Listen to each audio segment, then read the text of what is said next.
Hey folks, Crazy Climber 80 here again, and this time we're going to look at a game called Trio the Punch, and this was created by Daddy East in 1989. This is one of the weirdest games you will ever see in your life. This was requested by YouTube user KO Freaks 1, but yeah, it's pretty bizarre. In between levels, you get a chance to power up one of the three characters you could choose. And this spinner goes around over these numbers, and you have to stop it at the right time. It's very hard because it goes very fast. But if you have a pause function, you can pause it right when it's on the number you want, then hold down the attack button, and then let go of the pause. And it'll do one more cycle, and it'll land right on your number. But, God, this is a bizarre game. You have three characters.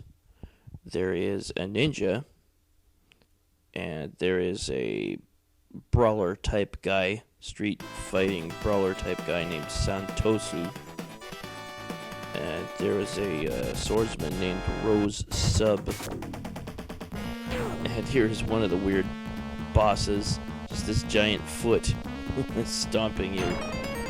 He's trying to get the foot to break through and destroy. Let it destroy itself, or you can destroy it in time. But it's just really weird bosses and enemies. But that special attack you saw against the foot, that is your sub-weapon. You have a main weapon and a sub-weapon.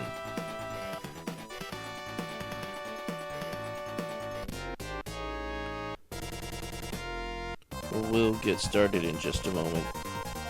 But this is another demo here. And he has a special attack too, in which his head turns gigantic and he unleashes a smart bomb. You can upgrade your sub-weapon multiple times. But we'll play in just a second. And I'll play as the ninja. There's the ninja, and he's just called Ninja. He can upgrade his weapon 3 times,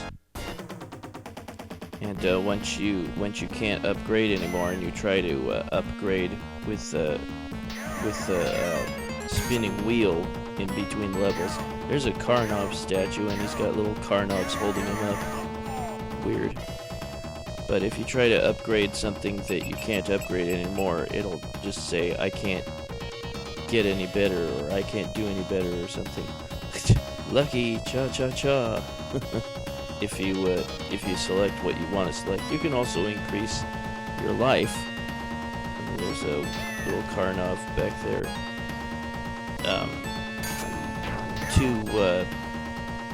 To get to face the boss, there's my special attack. A giant rock lands on the enemy. To face the boss, you have to collect hearts from defeated enemies. And the hearts say help for some reason. And I upgraded my main weapon. The ninja throws stars, and he is the best character, I think. Stars are very helpful. When you upgrade your weapon once, your star, then your star is bigger. When you upgrade it another time, you can throw multiple stars. But to throw the stars, you have to be jumping. You have to jump and then press the attack button. And if you can master just doing a little jump and like throwing a star right off the bat, you can take out ground enemies quite easily. Now here's another boss, and it's a couple of skeletons. I'm not going to play the game all the way through, but I'm going to show you glimpses of the later levels and the ending. I can't do any better. Yeah, I can't upgrade the main weapon anymore.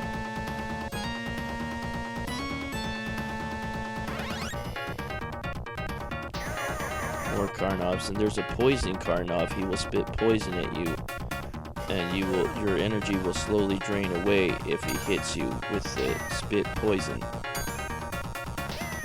See at the bottom right, it says 2 left, 2 hearts left.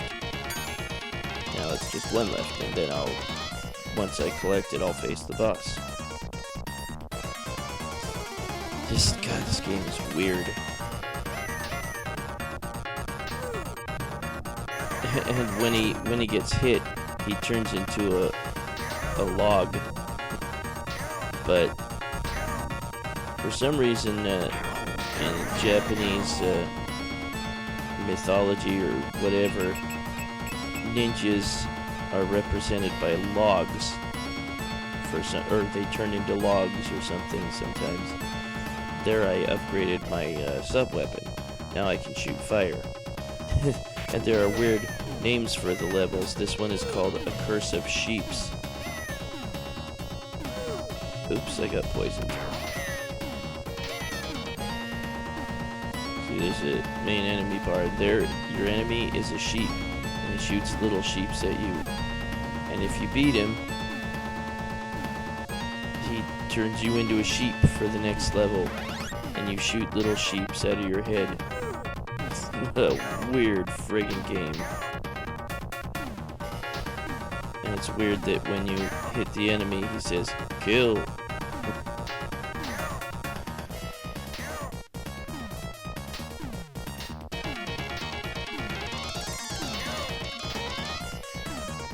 What a weird concept. This was only released in Japan. Win-win. I curse you. Upgrade my subweapon again.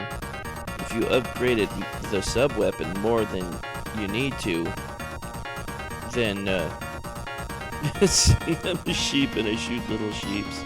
What a weird ass game. If you upgrade the subweapon more than you need to, then you will revert to the first subweapon. Oops. You also get a chance to regain some life through that spinning wheel thing between levels.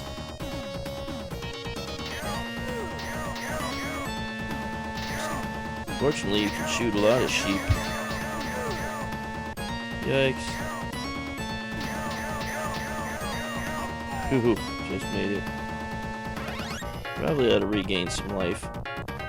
Another weird thing that I didn't show in this level is, or in this game, is if you run out of life, you lose a life. But I didn't get much life back, did I? This is also weird. Don't do that. Some guy is shooting at a turtle shell. I will anyway, and then you kill him. And then you hit the turtle shell, and this old guy comes out of it and attacks you. That old guy is the one from the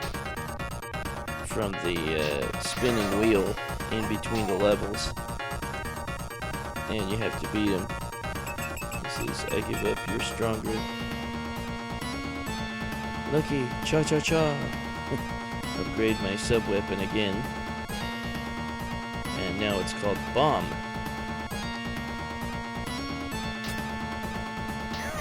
These floating Karnovs. Weird. I know that they're Karnovs because Data East also made Karnov. He breaks apart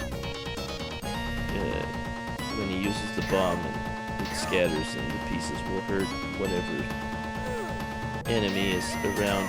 Some of the sub-weapons... Oops, I died. I don't care. Yeah, here's that statue. When you continue it, it makes a little clown face. Really weird. What a strange freaking game. This was released only in Japan, not in the US at all. Which is good, because it would probably drive people insane.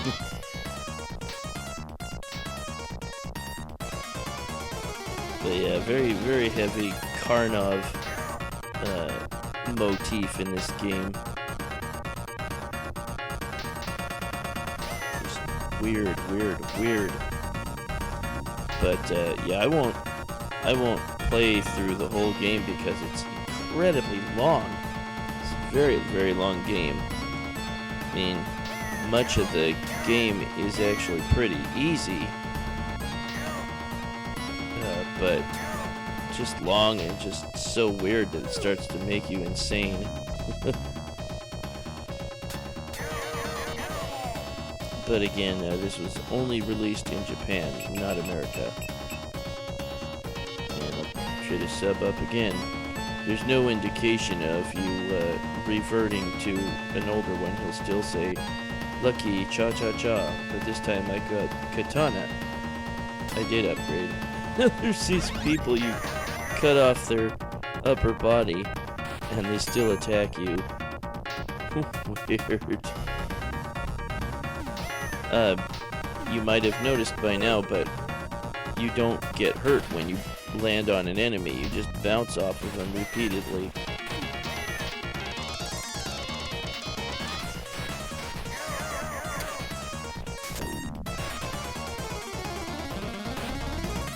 Boing, boing. I'll use the katana. Some of those sub-weapons are really, really, really useful, and some of the regular main weapon ups are very, very useful. They can be very damaging to the boss. Win-win. Lucky cha-cha-cha. What a freaking weird game. And now I have, forget what it was called.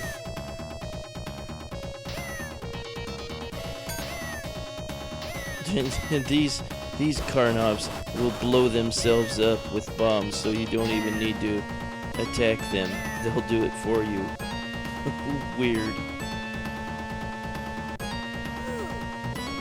And turns into a log again. I've seen through a number of... Oh, there's the boss, giant hand. And... What? He has frogs attack his enemies? What the hell? Is that referencing one of the biblical plagues? The plague of frogs? But at any rate, you can bounce on the enemies and it won't hurt you. But it might be difficult to get a hit on your enemy when you're repeatedly bouncing off of them. Lucky cha-cha-cha. Oh, no, now I'm back to the beginning, the earlier sub-weapon. There's the giant foot. I think this should be preceded, its arrival should be preceded by the Monty Python's Flying Circus music. And then a loud should sound when you when the foot lands on you. It's so silly, your guy's tiny now. Oops. You can either kill him or let him smash his way through the floor and die. Which is like how the ending of Super Mario Bros. 3 played out. Bowser would stomp the floor and it would break and he'd eventually fall through. But I don't think I'm going to give the foot the opportunity to do that. It's a weird game. Win-win. It's a win-win situation. Life up. Yeah, I'm gonna stop right about here very soon and just show you the power-ups of the other enemies. There's a cemetery, and again you just collect the hearts, enough hearts to make the boss appear, and then destroy him. And I'm gonna use the rock again. These weird multi-headed guys attack you. Multi-eyed guys. Just a strange idea. He really must have been into heavy drugs, the programmers, designers. And you can change different characters between levels, or you can hit unlucky and nothing happens. Now we're going to look at the moves, the special weapons and sub-weapons of Santosu, the fighter. E-hand is his first, and it's just a regular punch, his main weapon.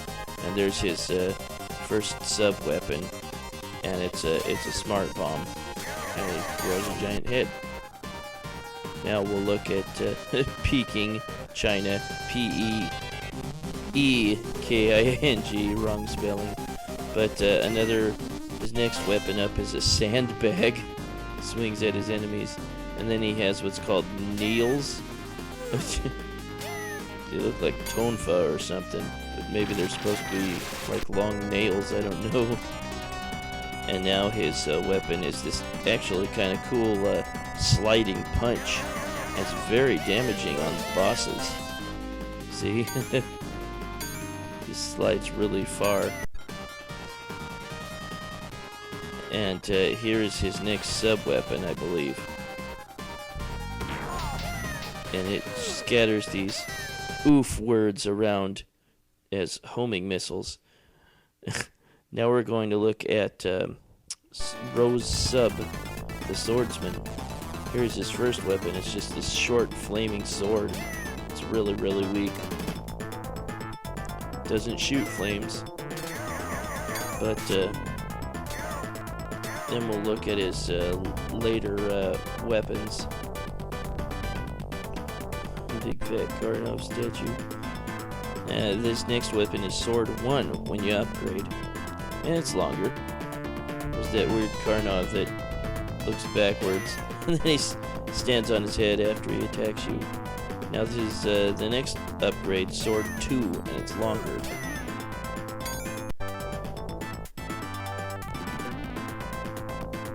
And then after that, his upgrade is a nice long Morning Star that really hurts the bosses. I think he has one final upgrade that shoots flames out of his sword.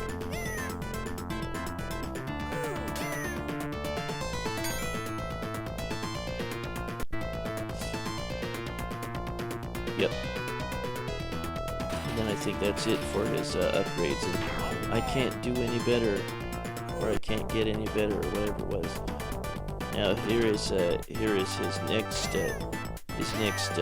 sub-weapon upgrade. We'll look at that in just a second.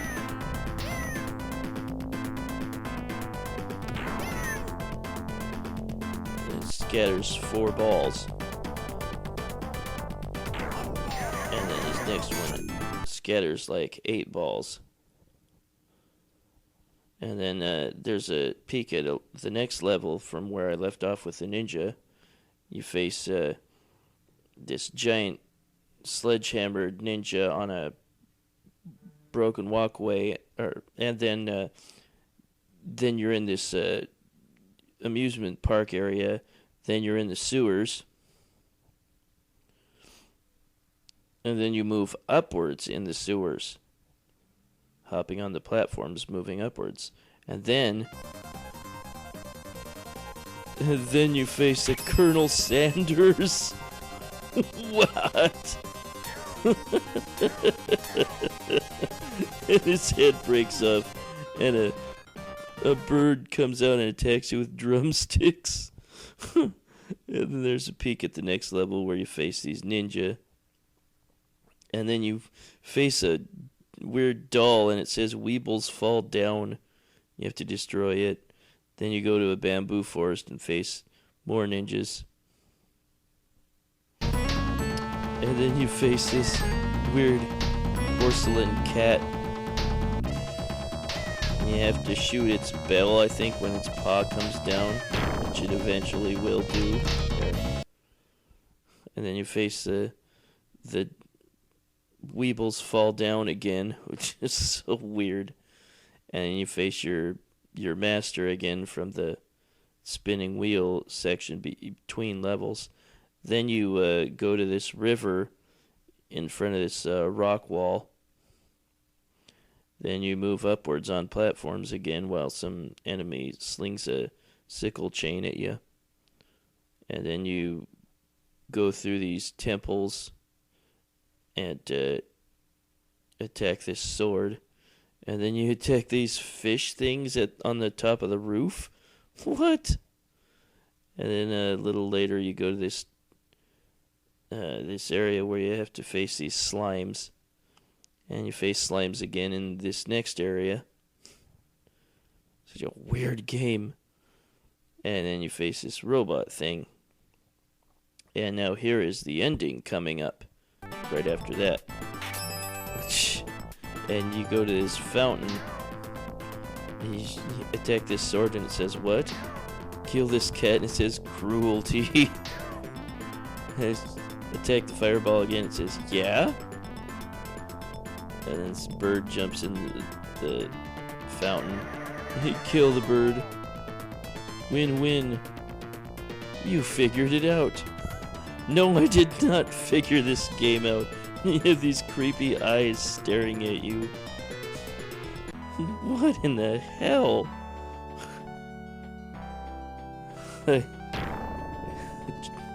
Trio of the Punch. Never forget me. Rose sub, that's great, Mr. Chin. Best we ever had. What? Okay, that was utterly bizarre. You might need intensive therapy after playing this one. And you put in your initials. Well, that was Trio of the Punch, Never Forget Me by Data East in 1989. Super weird game. Oh, brother. Well, this is Crazy Climber 80 saying thanks for watching Trio of the Punch by Data East in 1989. And I'll catch you later with another video. See you then, folks. Bye-bye.